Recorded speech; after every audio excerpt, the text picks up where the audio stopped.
গত শনিবার রাত্রিবেলায় দুজন মিলে একটু বেরিয়েছিলাম গণেশ ঠাকুর বিসর্জন দেখতে।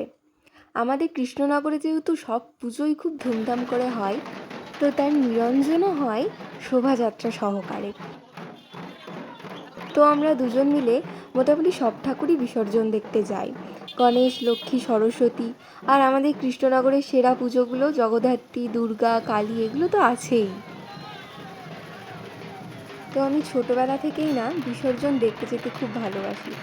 আগে মা বাবার কাছে বায়না করতাম, মা বাবা নিয়ে যেত, এখন আমার হাজবেন্ড নিয়ে যায়। আর আমার ভাসান দেখার এতটাই নেশা যে আমি একবার রাত 9:30টার সময় ভাসান দেখতে গিয়ে পরের দিন বুড়িমা ভাসান দেখে বেলা 11টার সময় বাড়িতে এসেছিলাম।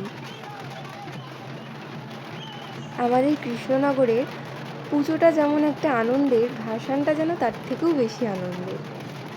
আর আমরা তো প্রায় সারা রাত জেগেই ভাসান দেখি। গণেশ ঠাকুর ভাসান আমি এই প্রথমবার দেখলাম। এত সুন্দর ভাসান হয়, প্রায় সব ঠাকুরই সাঙ্গে করেই যাচ্ছিল, কিন্তু একদিনে সব ঠাকুর ভাসান হয়নি, তার পরের দিনও অনেক ঠাকুর গিয়েছে।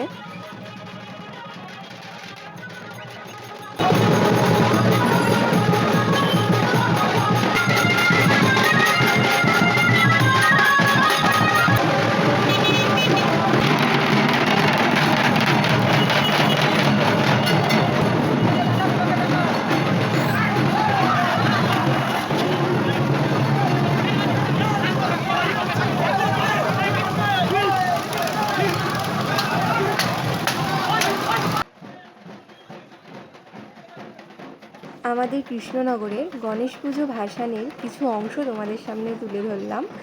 তোমরা জানিও কেমন হয়েছে। তোমাদের সঙ্গে আগে আরও অনেক গল্প হবে পরের ভিডিওতে। তোমরা কিন্তু ভালো থেকো, সুস্থ থেকো আর সাবধানে থেকো।